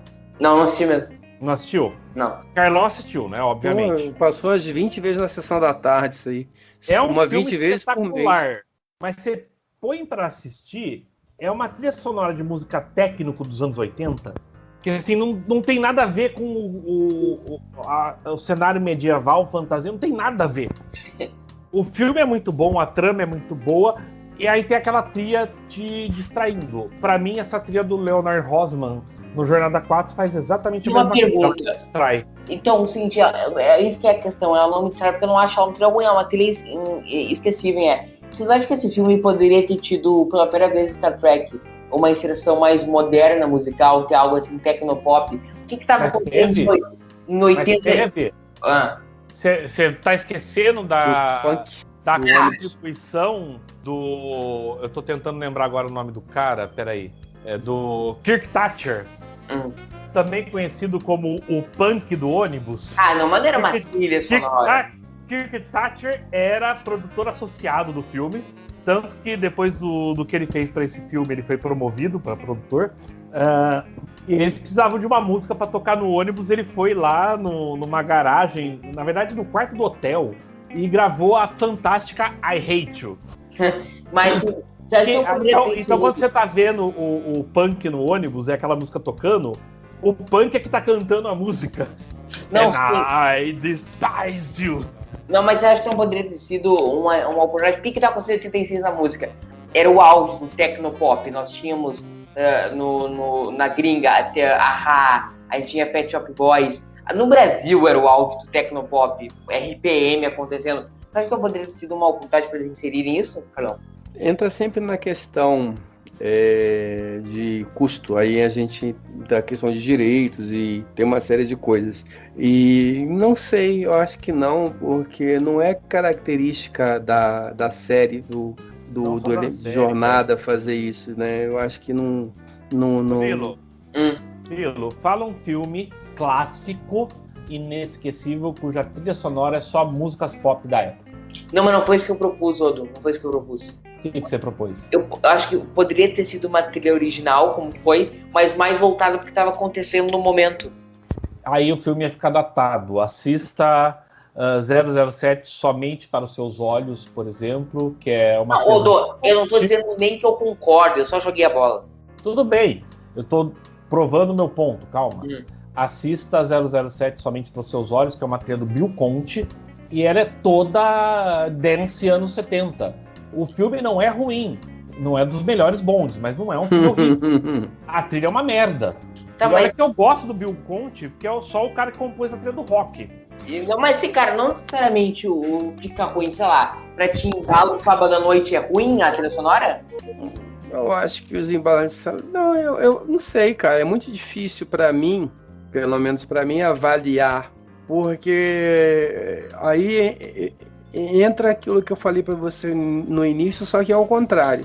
Como foi uma época pra mim, uma época que eu vivi, né, uma época que eu estava ali e eu vi, assim, pra mim nada disso é coisa que eu li, foram coisas que fizeram parte da minha juventude. Então é muito difícil você desassociar o que é qualidade de nostalgia, né? Então, assim, eu curto demais os embalos. Agora, eu não seria isento para dizer para você, pô, essa trilha essa... Tem, por exemplo, alguns filmes da década de 80, tipo, eu acho que Grease ela é uma trilha secular, assim, vai ficar... Mas tem um outro filme... Tem outro filmaço nessa vibe acontecendo esse ano que é Ferris Bueller Day Off, né? Tem um outro, cara, que eu não tô lembrando agora o nome, eu não vou lembrar, mas assim, que eu acho que eu gosto muito mais da trilha, e uma trilha mais... E é um filme que Flashdance. Eu gosto muito mais, eu acho que... Mas ele é essa trilha popzinha da época e tal, bababá, né? Então assim, e aí eu acho que pra mim, eu vou assumir. É muito difícil para mim, quando a gente fala desse tipo de trilha, você pega filmes, eu vou escutar uma música do The Cure, eu vou ver uma do Smith, bate muito na minha nostalgia, e é difícil você separar a qualidade de nostalgia. É difícil. Highlander, a trilha não, vamos lá, as canções são do Queen. As canções funcionam maravilhosamente no filme, mas a trilha sonora é ruim. Mas assim, voltando para as jornadas, assim, para dar meu pitaco, assim, eu sobre a trilha desse filme, eu não acho ela horrorosa, eu acho que ela tem a ver até com a mensagem do filme e tal, mas não é também mas com certeza é a que menos me encanta. É a que eu preciso ver o filme para ler. Quando eu vejo o filme, eu ouço, eu lembro. Mas depois que passa. E aí eu não acho ruim, eu acho que ela é adequada, ela é engraçadinha. Ela não é engraçadinha, é adequada para essa coisa mais leve e tal. Acabou o filme e eu pelo menos já esqueço dela. Não acho ela horrorosa, mas não é marcante. Uma pergunta. E vocês têm alguma coisa que querem pensar antes de a gente ir para os momentos finais? A cena do McCoy no hospital, ela tem que ser quebrada. Isso eu falei. O doutor me deu uma pílula. O doutor me deu uma pílula e eu tenho rim novo. Isso, eu falei. É Inquisição. Isso que eu falei. Eu só não vou dizer que é a melhor cena do filme, porque eu já disse que é do puta, nem lembro qual é a cena. A do Scott falando com mas bem na real é que eu acho a melhor cena do filme. Eu lembrei disso no meio do episódio, mas fico com a opinião anterior pra não passar vergonha. Mas é sensacional. Inquisição, as pessoas aqui ainda fazem transplante de rim. É sensacional, acho que é a cena que eu mais rio no filme. Tu ia alongar a tese, cara, não alonguei. Não, é só isso. Eu acho que essa cena ela tem que ser. E aí, assim, são várias cenas que são muito engraçadas, mas a gente não pode passar por um bate-papo sobre Jornada da 4 sem comentar. Essa cena é muito... E eu acho muito mais, embora a cena da velhinha, o Doutor Me Curou seja uma cena muito mais icônica, pra mim, a hora que ele vira pra mim, isso aqui é Inquisição! Então, cara, é um negócio assim que eu acho sensacional. Eu acho que é... E aí, a hora que eles mandam, o cara manda o que com maior educação, manda todo mundo pra daí, tranca todo mundo, derrete o negócio lá, e o... Cara, é muito legal essa cena, e eu acho que ela conversa muito bem com o restante do filme, mas é só uma referência acho que é obrigatória pro nosso bom e velho Dr. McCoy. Eu acho que não dá pra passar por esse filme sem comentar essa cena. Vamos pro final, vamos fazer os momentos. Momento Nero de uma atuação com frase de efeito, Odo, vinheta do Momento Nero, e passa uma vinheta. Momento Nero. Momento Nero. Lá. Uhul. Não, eu esqueci antes, queria comentar a primeira Capitã Negra de Jornada, né? Verdade. Isso é um Era uma cantora. Quando lançou Discovery, as pessoas teorizavam que a Michael era essa mulher, né? Pois é, a primeira Capitã. Seria até uma coisa legal, assim, mas enfim. Não dá mais. Mas beleza. A Michael teria resolvido o problema da sonda sem precisar voltar no tempo. Verdade. Mas vamos fazer o Momento Nero. Então, Momento Nero, Odo. Já, a vinheta tá feita já. Momento Nero de má atuação. Não tem muita coisa nesse filme, não, assim, tão gritante, sinceramente. Não, já sei. Sabe quando o Kirk vai contar a verdade pra Gillian no restaurante, que eles estão comendo pizza? Que ele dá uma... É tão forçado aquilo, assim, não parece assim do tipo... A leitura ele está nervoso porque ele vai falar a verdade pra ela e ele precisa da ajuda dela, ele não quer que ela pense que ele é louco. Mas essa risadinha dele parece tão forçada que pra mim é o que destoa ali. A minha, assim, não é uma tragédia de má atuação, mas pra mim é o que menos que as cenas na ponte da Terra, no século 23, os caras são meio canastrão ali, mas tem algo assim, nossa, que tragédia. Carlão. Não sei, não tem nada que me incomode muito nesse filme, não. Eu vou ficar só com mas assim, é só pra comentar mesmo, pra ter uma... É o presidente da federação lá na ponte da Saratoga, né? Ele é muito canastrão. Ele não tá na ponte da Saratoga, ele tá lá naquela base em São Francisco, que eu imagino que seja o comando da Não, ele tá o presidente... Não, mas não é o presidente da federação, é o cara que seria o presidente da federação, o cara que seria o presidente da federação. Se você pegar lá no jornal no Saratoga, o navegador é o cara, pelo menos da mesma raça do presidente da federação da Jornada 6. Cara, é muito esquisito aquele cara ali, né, e tal. Ele dá umas olhadas pro lado ali. Ele olha assim, parece que ele tá meio brisado, assim, cara. Será que maconha é liberada na federação? Em Voyager o cara... Acho que fio dá barato pra ele. Não, em Voyager, quando o Chakotay vai ensinar Janeway a achar o seu animal espiritual, ele diz lá que tem uma parada que antigamente meus antepassados usavam ervas, mas a ciência da federação já encontrou outra maneira da gente conseguir fazer isso. Aí ele dá um aparelhinho pra ela que ela bota a mão assim, né? E acho que rola um barato, porque para substituir as ervas, então já é liberado. Pode ser. Momento JT Esteban de Decisão Idiota. Odo, vinheta do momento JT Esteban. Momento JT Esteban. Decisão Idiota. De o quê? Decisão Idiota. Decisão idiota? Não é decisão idiota, era de capitania, de peça pra capitania. Não, é decisão idiota. Decisão idiota? Vamos lá. Vai rolar a vinheta aí? Vai fazer vinheta? Que vinheta? Não, o Murilo fica encanado, a gente tem que fazer vinheta. Não tem que fazer vinheta. A gente faz a vinheta ao vivo, entendeu? Essa é a graça, é improvisado, que nem Tech 4. Acho que não tem nada ali, não. Sinceramente, que me incomoda nesse filme nesse sentido. E tu, Carlão? Cara, também não. Eu acho que... Não, talvez eu queria saber, é claro que a gente sabe, né? A gente sabe por quê, porque os Klingons mandaram um advogado para processar o Kirk na Terra, né? Aquele era embaixador. Era embaixador e tal, mas também não é nada... Não, essa aí eu vou passar. Não haverá paz. Essa eu vou passar, essa aí eu acho que não tem nada de extraordinário, não. Pode seguir. Bom, eu fiquei aqui pensando, mas nada me ocorreu mesmo. Eu vou passar essa também hoje. Momento Gênesis de Tecnobaboseira. Pra mim é só uma, Baleia Jubate. Não. Pra mim é... Por que essa sonda, antes de chegar no planeta que ela quer se comunicar com as baleias, vai soltando o sinal e desabilitando nave pelo caminho que pode não ter nada a ver com quem ela quer falar? Mas é Tecnobabble, né, Odo? É Tecnobabble. Então, é isso que eu tô falando. O meu momento de Gênesis Tecnobabble é as baleias de White. Tá. Então, ponto. Tu? Ok, o meu ponto é esse. Ah, tá, achei que tu tava me contestando. Tu falou um Não não. tô te contestando. O Carlão, não pareceu eu tô dizendo. Não. Não, Esse eu o não. não é, esse não é o meu momento. O meu momento é tal. Ah, tá, achei que tu tava dando uma paulada em mim. Vai, Carlão. Assim, só o lance né?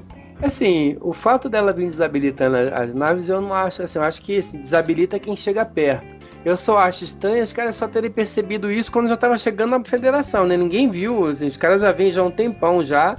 E só quando o cara já estão, não sei, há dias do negócio, ninguém sabia disso, mas, enfim. Eu acho que quando ela passou pelo espaço cardassiano, a mensagem era There are 4 lights. Não, verdade. Mas a mensagem, quando ela passou pelo sistema romulano, qual que era, Odo? Hello! Hello, Christopher. Mas assim, tem uma coisa que é engraçada nesse filme, e aí eu vou roubar no jogo, porque não é o momento, mas eu vou roubar no jogo miseravelmente, eu vou colocar isso aqui. Porque assim, é óbvio que a gente sabe que os caras aproveitaram as imagens do filme, né, E aí eles mostram no começo lá do embaixador Klingon fazendo a tese dele contra o Kirk, e mostram aquelas imagens do filme como se fossem as imagens de gravação, né? Só que aí a Enterprise conseguiu gravar a sua destruição de fora também, né? Você vê a Enterprise de fora. Hã? Exatamente. Quando o teu som baixou bem. A Enterprise, aí a imagem de registro, ela consegue se mostrar se autodestruindo e ainda salva o registro dela se autodestruindo. Realmente... Isso é uma boa, né? Como é que eles têm um vídeo da Enterprise se destruindo? A gente pode até, com muito boa vontade, não, tinha uma caixa preta e isso estava gravado na caixa preta, os caras foram recuperados. Mas isso com muito boa vontade. Agora, como é que ela se autogravou? É a mesma tecnologia no Jornada 3, que o Kirk pega as imagens da sala de engenharia e são exatamente as cenas do filme, né? Pra ver a morte do Spock. Ali, mas pelo menos a Enterprise ainda não foi destruída, né? No Jornada. Sim. Ela tinha sido destruída anteriormente. Então, assim, primeiro, da onde é que saíram as imagens e mais isso, né? É claro que a gente sabe que o cara usou, mas fica engraçado, né? Se você parar pra pensar, você vê ela mostrando a própria destruição. Mas Bom, vamos para as considerações finais. Bom, eu já disse no meio do filme mais ou menos o que eu achava. Eu acho um filme divertidíssimo. Meu personagem favorito nesse filme é o McCoy, que tá aqui mais ácido e rabugento que nunca. Pra mim, ele repara o problema da série clássica de cada personagem não ficar totalmente subutilizado, cada um tem uma coisa pra fazer. E o Odo completou com um sentimento meu, é uma grande homenagem ao espírito e à essência de Star Trek. Uma palavra que é tão mal utilizada hoje, mas ela tem ainda um significado pra mim. E é um filme que eu sou apaixonado. Star Trek 4 é um filme malhaço. Em breve, no seu fornecedor de incenso mais próximo, essência de Star Trek. Esse filme, ele tem a essência de Star Trek. Muito, pelo menos pra mim, ressoa assim. Carlos Henrique Santos. Eu gosto muito desse filme. Como eu falei no começo, era um filme que eu achava um filme menor. Depois eu revi essa posição. Eu acho que ele tem bastante coisas interessantes. Essa coisa da comunicação, mais uma vez, é fundamental. A maneira como os personagens interagem. Eu acho também, tem alguns momentos interessantes, a forma como eles vão juntos encarar as consequências dos atos que eles tomaram juntos. Eu acho que é muito bonito também. Acho que tem um eco e tem uma importância grande, acho que de reforço até para aquilo tudo que a gente aprendeu, que esses personagens construíram. Então acho que é um filme que ele, apesar de ser um filme divertido, ele é um filme importante, né? Ele é um filme necessário. É um filme que ele fecha bem o arco que começou lá na Ira de Khan, e fecha com um bom humor. E eu acho que esse De Volta para Casa, ele significa também isso, né? Ele consegue trazer o filme de volta para uma atmosfera mais agradável, mais otimista, depois de ter passado por toda essa tribulação que foram os filmes 2 e 3. Eu acho que foi muito eficiente nisso também. Então, acho que um excelente filme. Eu acho que hoje, se eu tivesse... Acho não, com certeza, se eu tivesse que colocar no ranking, é o meu terceiro filme da série clássica, mas assim, e é um terceiro com honras, não é um terceiro por falta de opção, um terceiro que eu acho que com muita convicção. Pra mim é curioso, pra mim é o segundo de TOS, pra mim perde Terra Desconhecida e pra mim ganha de Eridika, pra mim é o segundo mais importante, e é o terceiro na lista toda, porque eu vou falar isso agora e já não vou mais falar no podcast, porque eu sei que eu nunca mais vou retornar esse podcast, vou te falar disso, que o meu filme favorito depois de Terra Desconhecida é Into Darkness, e aí vem esse. E com essa nota eu passo pro Odo, né, Odo? Não me convendo. Com essa nota, olá! Sejam muito bem-vindos, eu sou o Fernando Odo Rodrigues, o novo host do Converse... Não, vamos lá, brincadeira. E agora o podcast é só uma dúvida, só o Carlão e o Odo, esse menino, não dá mais palco pra ele. Ele quer carinho, gente, ele quer elogio, manda os elogios, manda os carinhos pra ele, que ele dá... você não sabe a grana que o pai dele vai ter que pagar de psicólogo se vocês não fizerem um carinho nesse... psicólogo tá caro. Então, assim, não, mas ainda mais que agora é tudo à distância, né? Eu nem psicólogo, cara. Psicólogo não sou mais, agora é só psiquiatra, remédio forte. E Votril. Eu tenho um em casa. Não pra mim, claro. Vamos lá. Eu acho um filme excelente, porém superestimado. Ele é talvez o filme de Star Trek mais superestimado de todos. Ele tem bons momentos, sim. Ele tem uma boa mensagem, sim. Mas é o filme que, acho que de todos os filmes de Star Trek, é o que envelheceu pior. Mesmo considerando Jornada 5, com aqueles efeitos horríveis, que já eram horríveis em 89. Eu acho que é o filme que envelheceu pior. Inclusive em fotografia. Eu acho que é o filme de Jornada com pior fotografia. Como foi indicado ao Oscar, não sei. Como foi indicado ao Oscar, não sei. Mas que é um filme bom. Ganha fácil de qualquer filme da nova geração. Ganha. Até pra mim ganha, mas se pela essa descrição que tu tá dando, acho que o Primeiro Contato ganha, não? Não. Também acho, mas pela essa descrição, essa patada que tu tá dando. Eu estou só dizendo que envelheceu mal, mas que ele é superestimado, mas superestimado não quer dizer ruim. Alright. E muita gente coloca ele como o melhor filme de Star Trek de todos os tempos. E eu acho que tá longe disso. É um filme ruim? Não, longe disso. É um filme que cumpre o seu papel. E o seu papel de final de trilogia passando uma mensagem. Eu me divirto mais, eu me sinto mais à vontade assistindo Jornada 3 do que assistindo Jornada 4. Jornada 4 chega na Terra, o filme fica chato pra mim. O filme fica feio pra mim. Então eu acho que, ok, em 86, quando saiu, ele podia ser essa batata toda. Hoje, em 2021, ele envelheceu mal, particularmente as cenas no século XX, e com isso ele cai, ele perde pontos na classificação. Bom, depois dessa patada a gente encerra o podcast, né? Né, Carlão? Fala, mas vamos fazer um podcast só pra discordar do Fernando depois. Não, aguardem, Conversa para Panorâmico, discordando do Odo. Gente, muito obrigado pela audiência, nos aguentarem aqui durante mais de uma hora. Passamos de 1h30, Odo? 1h10. 1h10? Não, 1h40. Desculpa. Até que susto. 1h40, nos aguentarem. Estaremos voltando aí com algum outro filme do universo pop, provavelmente Star Trek. Que a força esteja com vocês. E comente nos comentários. Faça um carinho pro Murilo, pra ele economizar a grana no psicólogo. Eu faço carinho no Odo e no Carlão. Voltaremos daqui. E vamos corrigir coisas que foram ditas aqui. Vida longa e próspera para todos. Muito obrigado pela audiência. Comente nos comentários e que a força esteja com vocês, meus caros. Vida longa e próspera. Que a força esteja com vocês sempre. Tchau. Vida longa e próspera. Que a força esteja com vocês. Um de nós edita. Tchau, gente. Valeu. Hi, Christopher. I'm Nero.